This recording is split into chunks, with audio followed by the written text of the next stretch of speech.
Hey guys, what's up? We're going on another trip. This time, pupunta naman tayo ng Thailand. It will be my first time na makakapunta sa Thailand. Kaya tara, samahan niyo ako i-explore natin ang Thailand. Let's go!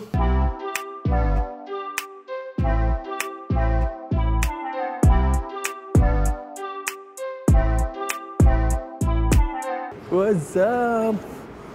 We're here in Thailand. It's our first time here in Thailand, so ano bang pwede natin gawin? It's 4:20 AM local time nila. Sobrang aga. Mag-ikot-ikot muna tayo dito sa airport. Gawa tayo ng mga pwede nating magawa dito sa loob ng airport. Ramdam mo, nasa Thailand ka na. Babati sa'yo si Byfern tsaka si Napat. Nice! Bis natin magpatakbo, medyo nagulat tayo. Nagulat din ako eh. Kasi ang bilis. Nagmamadali si ate. Grabe. Papunta tayo doon, arrival, immigration. Medyo malayo-layo pa pala to. Para sa pinakadulo kami binaba, ang layo nito. Okay, first thing to do, kailangan nating magpapalit ng pera. Anong perang dala natin? Dollar. Yan. Why dollar? Kasi usually, mas mataas ang palitan ng dollar kaysa sa ibang pera. Kaya mas better, lagi nyo papalit yung pera nyo into dollar. Kasi nagpa-fluctuate yung exchange rate. Mas makuha nyo yung worth talaga.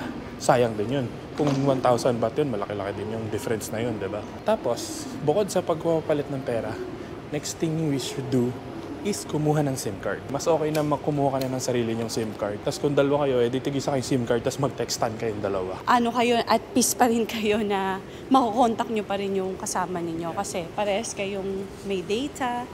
And you can call each other. Kasi parang leaving the locals na rin tayo dahil may sarili tayong SIM. Wow. Pero, if you're going for a SIM, meron kasing tatlong telco dito. It's the AIS, the True, tsaka si DTAC. Pero I suggest, mas better na kumuha kayo ng True. Kasi yung True, mabibili nyo siya kahit sa 7-Eleven. Unlike yung iba na hindi, you have to go to the mall or dito sa airport para lang mabili siya. Ano? Apparently, bag na lang namin yung naiwan dito kasi nagtingin pa kami sa duty free at nag-spray-spray ng mga pabango. Nag-spray kami ng pabango, hindi mo kami bumili kasi kinonvert eh. Nung kinonvert, naging mahal. Mura siya, pero nung kinonvert, naging mahal. Dapat bababa tayo eh. Hindi ko alam kung paano bababa. Pero bababa tayo dun sa basement para mapagpapalit ng dollar. And check natin if mayroong okay na SIM card doon. Titingnan lang natin kung ano may pinakamagandang offer. Pero sabi ko nga, mas maganda siguro na True na lang. So, bili kami dito sa airport na isa. Tapos yung isa sa 7-Eleven na lang. So, ayan o. Paglabas nyo dun sa baggage, ito na agad yung bubungad sa inyo. Yung mga True, mga iba-ibang telco. Tayin tayo ng good deals. Exchange muna tayo. Oo nga no.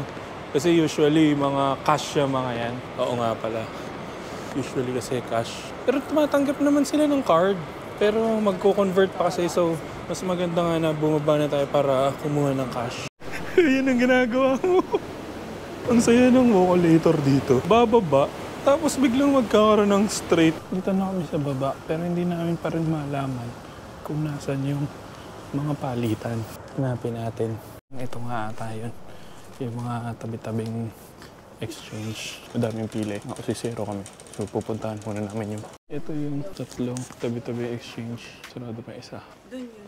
Super rich. Sa super rich? Same lang naman na exchange rate ng tatlong yan eh. Tingnan natin.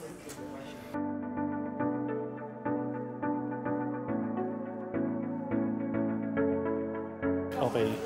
So, nag-intay kami ng matagal para sa same. Kasi naman eh, di ba? Usually same rate yan kasi magkakatabi. Ay, sabi sa'yo pareho, di ba? Kulit mo eh. Antay pa tayo. Pero okay lang yun. At least walang pagsisisi. Paano kung mas mataas pa na sila? Okay. Antay-antay ka. Ganun talaga. Pare. Sabi sa'yo, yung ganyan. Pare-pareho kasi tabi-tabi yan. Imposibleng may mas malaki dyan. So pare-pares kami na budol kasi itong isang to, sabi niya kanina, mas marami daw doon. Pero hindi naman pala. So maghanap tayo ng SIM card. Ang napag-usapan namin is yung only na 450. Tapos bibili ng SIM sa labas na isa para may local na number din sa Cinderella. True lang yung pwedeng mabili sa 7-Eleven. So, malamang doon na kami sa True. Yung True na yung gagamitin namin. Hi! We just need an 8 days. So, ayun.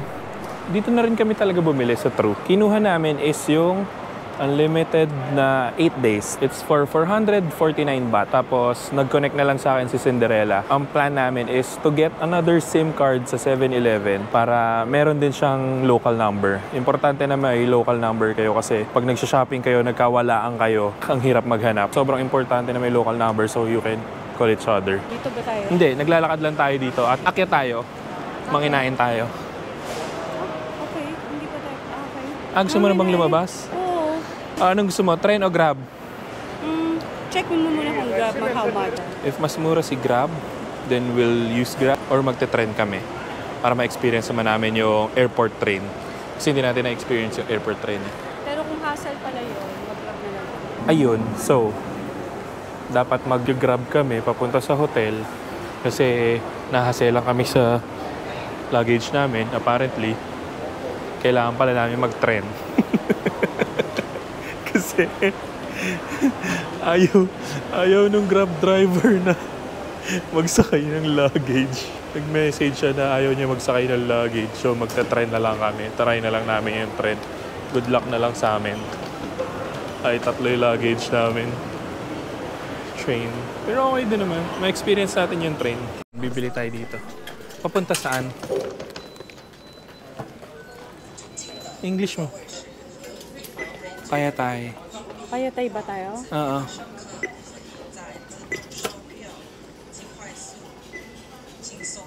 $45 one ticket. Ano? Di ba? Kami ay nakababa na dito sa dulo sa Payatay Station. After dun sa airport. Ngayon, problema namin. Paano kami pupunta sa hotel? Sabi sa Google, maglalakad daw kami ng 16 minutes.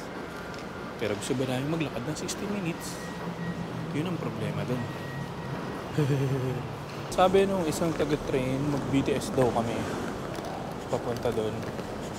Kasi parang 16 minutes yung walk eh. No? So, usually pag ganun, isang ano pa yun eh, no? Isang stasyon pa. So, kailangan namin ito pala, ito tingnan natin oh. May isa pa ngang stasyon. Dito pa lang pala tayo. Ito pa pala. So magbi-BTS pa nga pala kami. Magte-train pala kami pa ulit. Ayun. Bumili kami ng rabbit cards. I'll show you. Rabbit card. Wait na lang natin yung train.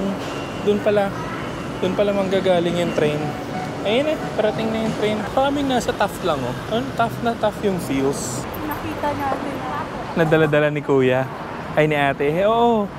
Just yun. Ay, hindi. Chinese donut. Yan yung Chinese donut. 2 baht each. So, try ko 2 baht. Ito, 1 baht to. Makakatuwa. Bibili sana kami ng mga kung anong andon. The problem is, wala kaming barya. Kasi 2 baht, isang piraso. Uy! Ang kulit ng pigeon. Wala lang siyang andun. Gulat lang ako. 2 baht siya isang piraso. Wala naman kaming ganun. Meron kami 1 baht. So, hindi ka makakabili. Pagsubok ba? Pagsubok ba? Cinderella? Uy! Kasi pantay-pantay yung mga nilalakaran, dinadaanan. Sa mga ganitong trip talaga, nasusubukan yung tibay ng luggage. Yan. Umayin tayo, magaling tayo ba? Pag pauwi na to, grab na lang daw kami. Suko na siya. So, we're here na sa room. Our agenda ngayong hapon, pupunta tayo sa Chatuchak Market. Ano kaya pwede nating magawa? Bahala na, no? Ang gusto ko lang naman mabili sa Chatuchak Market ay, anong tawag dito? Yung yung pang-amoy, ganun, pang-masahe. mga tiger balm. Pang-tito yung mga kukunin natin sa Chatuchak. Ayun na siya. Ready na siya. Yung TV hindi natin pinatay. Ang pangit naman din ng reception. Naka-antena kami dati pero malinaw yan. Yan, umuulan. Hanap muna tayo ng SIM card nito ni Cinderella. Parang hindi na kami ata makakita ng 150 na SIM card. Parang 200 na ata yung minimum na SIM card. So, ayun, sige. Yun na ang gagawin namin. Let's go! Ang hilig namin tumawid na doon kami tumitingin muna sa kabila. Kasi syempre, Iba pala yung oo, sanay tayo na andun yung... way ng mga sasakyan. So, mamamatay kami dalawa dito. Aksidente dahil Baligtad din naman yung ano sa Hong Kong eh. Pero ba't doon sanay ka? Dito hindi. Ay kasi may tunog. Oo. Yung tunog kasi. Maghanap muna tayo ng 7-Eleven para bumili ng SIM card. So, anong temperature dito? Mga Mainit. 30? Mga mainit. Hindi siya ganun kainit. Parang Temperature 34. 34 Oo, 34. Oo. Ang bango. Ang bango nito. Oh. Yung chicken. Tanto fried chicken. Oo. Kain tayo niyan. Wow. Ang sarap.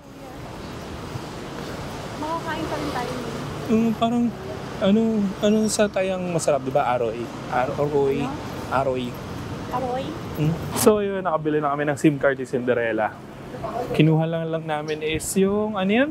30 days na? 30 gig for 30 days for 199 baht. Tapos 15 Mbps yung speed niya. So ngayon, hindi niya kayang ubusin yung 30 days, ay yung 30 gig sa loob ng 8 days lang. Sa 7-Eleven, kahit dito ka bumili ng SIM card, kukunin lang nila yung passport mo, i-register. Tapos ayun na, ganun lang kabilis.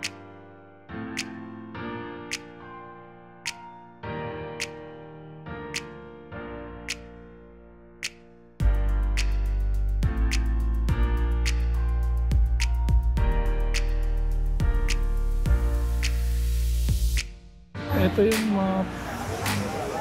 Ayan yung map. So, ganyan kalaki yung Chatuchak Market. Wala yung map na ano eh. Hinahanap namin yung papel. Wala na yung papel na map. Siguro dahil hapon na. So, eto. Naglalakad tayo habang nanginginain.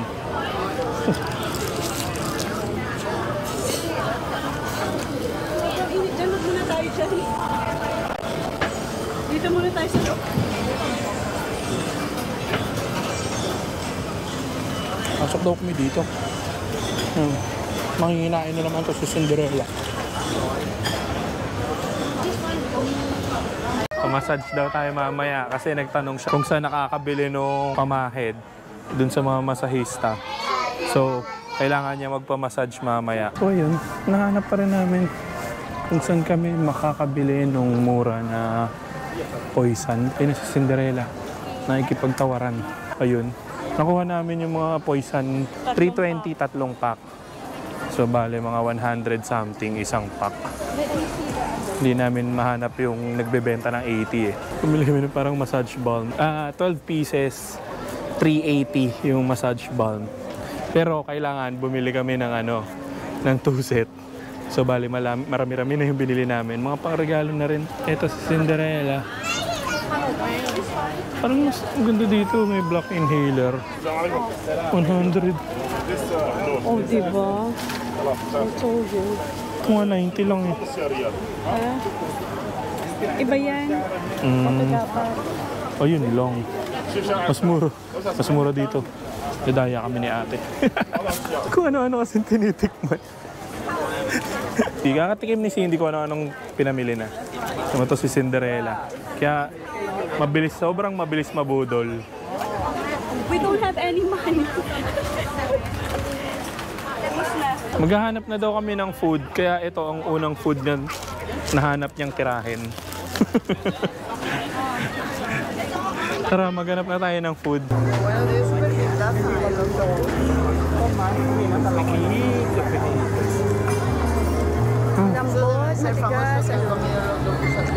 Hang. Kasi spicy eh. Spicy.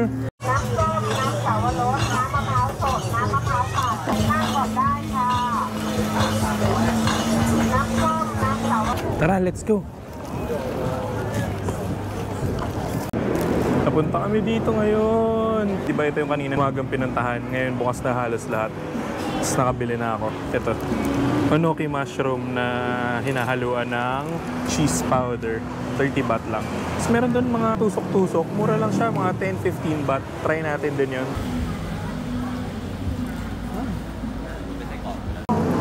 Diba? Sarap. Sarap din nun. Ayun, binili natin. Nahalo ni ate. Pwede rin ito, yung potato. Mote ata nga yun eh. Kasi ito, mga ano, ito mga mura lang. Yung mga tusok-tusok na to. Mura lang dyan. Ayan, yung mga binili ko. 15-10 baht. Try natin to mga skewer na to. Mamamatay na yung mic ko eh. So, ayun. Yung recorded na lang ano natin.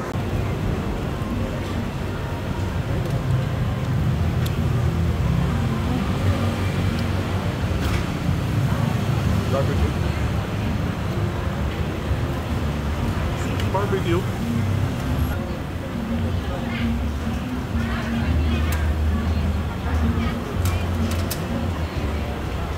Bacon and sausage. Sarap. Sausage.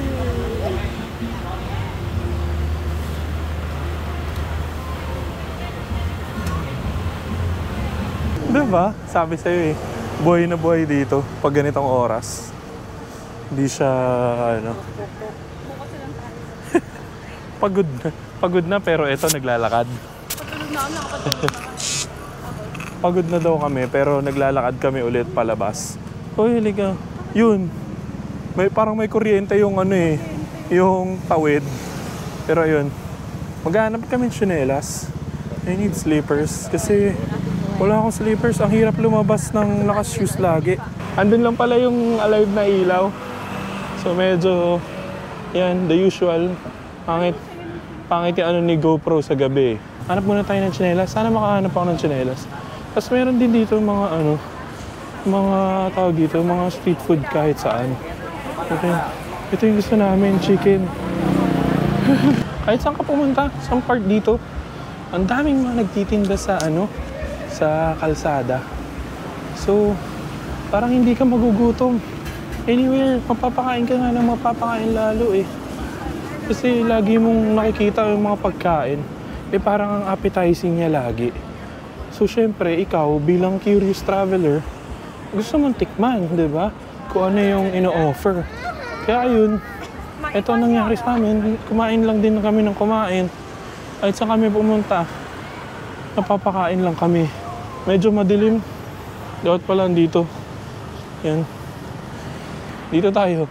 Kung saan may ilaw. Yan. Bigla tayo nag-mall para lang sa tsinelas. Hanap kami ng tsinelas ngayon dito sa mall. Mini mall siya, mini mall. Cinderella kasi nakapambahay na eh. Ano ka ba? Huwag mo lahat. Eh gusto ko din magpambahay na. Kaso, nakashoes ako. Kasi wala akong tsinelas. Meron dong binibenta. Kaso, ayoko nung ganong klaseng slippers. Yung slip-on na parang mga Adidas. Kasi nung unang bumili kami ng ganon pero hindi gusto ng paa ko eh. So, where do we go? Mukhang wala na nga, dear. So, yun lang? That's our only option? Wala ba ng mga ano, putsu-putsu na ano? Nasaan kaya ang supermarket? Sabi niya Sa baba. Oh, let's Sa baba. go sa baba. Mukhang wala na dito sa taas.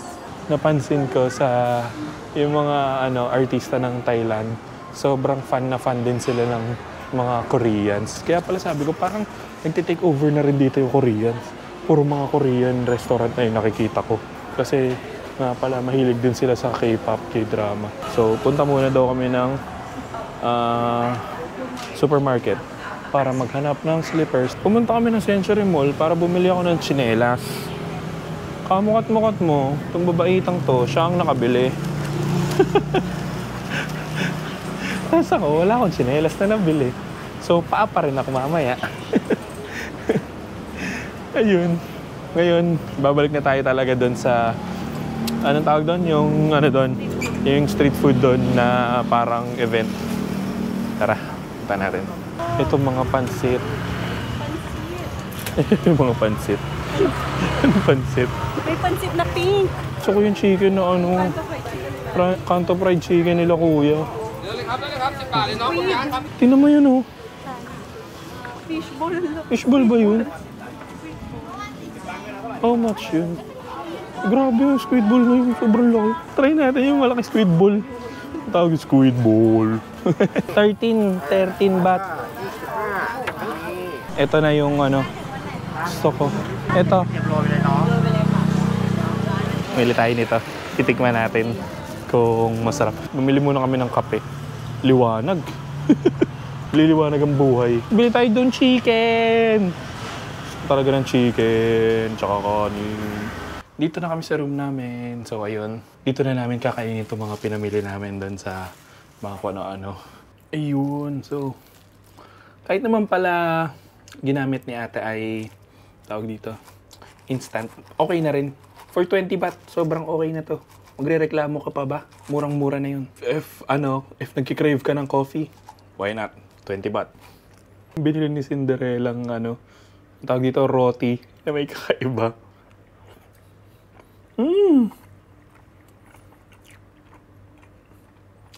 Sarap. Kakaiba yung lasa niya kasi parang fusion ng mga flavor nung itlog, nung nyog. Tapos may condensed milk. Sarap. Okay din. Magkano bilhin natin dyan? 35, no? Look at our krapaw. Nakakatawa pa dyan. Yung itlog na pinapakuha ko, ang tagal. Tinuturo-turo namin si ate. Palipat-lipat. Tapos katabi na yung itlog. Magiging na. Tapos biglang hindi pa rin niya ituturo yung itlog na pinapakuha. Biglang lumalalak daw. Tingnan natin kung anong magiging anong masasabi natin sa krapaw na to. Masarap yung krapaw. Spicy, but not that spicy. Pero parang masarap ata dito is yung pag yung itlog ay anong tawag dun sa ganong itlog? Yung hindi, yung malasado. Masarap ata dito yung puputok yung dilaw ng itlog dun sa mismong krapaw. Ako kasi pinili ko yung itlog na lutong-luto na. 25 lang yung krapaw, 25 pag yung krapaw lang yung in-order mo. Pag with egg, plus 10 pesos yung with egg. Ang sarap. Sarap, diba? O, diba? Sabi sa inyo nasarapan si Cinderella. Panalo. Ito naman yung binili natin na siopaw na may siomay. Siopaw, siomay, ban. Ewan, anong tama? Ano ba pwede dito? Siomay, siopaw, ban. Parang ganon. Pero hindi namin alam kung anong tawag kasi nakatay. So hindi namin mabasa. Grabe oh. Oh, yan oh. Diba? Siopaw siya Siopaw na siopaw. Tapos may yung parang siomay na ewan sa loob. So tingnan natin. Tunay nga. Siopaw at siomay in one. Itlog na pula yung nasa gitna. Nothing special. Pero masarap siyang itry. Though good yung combination ng siopaw. Gusto ko kasi yung mga siopaw. Mahilig kasi ako sa siopaw. Gusto ko talaga yung siopaw. Natutuwa kasi ako dun sa texture ng siopaw ban. Kaya gusto ko yung siopaw. Kaya mukha na rin akong siopaw Yun. So, masarap siya. If ever, try nyo. Ayun, no? Ito yung pinaka-aabang-abangan ang ating Kanto fried chicken. Titikman natin.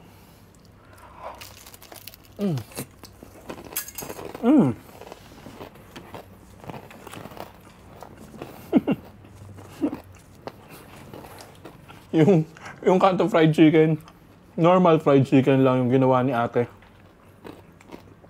Mas masarap pa yung fried chicken dun sa may bangkal. If ever mapunta kayo dito sa area na to, try nyo yung krapaw. Sarap. Ang problema lang, hindi natin alam kung permanent sila Kasi mukhang, na andun. Kasi mukhang bazaar lang yan bazaar dahil So, sana maabutan nyo. Masarap siya. Tapos itong ice coffee natin, okay na. So, ayun. Tatapusin ko na ang vlog na ito dahil tuloy-tuloy wala kaming pahinga from pagkalapag ng airport kung ano na yung ginawa natin. Tapos, ayun. Kaya magpapahinga kami ng maaga kasi tomorrow kailangan natin maaga for Meklong Railway Market. Kita-kita tayo ulit guys. Kung nagustuhan nyo ang vlog na ito, please don't forget to like and subscribe at i-hit nyo na rin yung bell button para updated kayo sa aking next vlog. Maraming salamat sa panonood guys. See ya!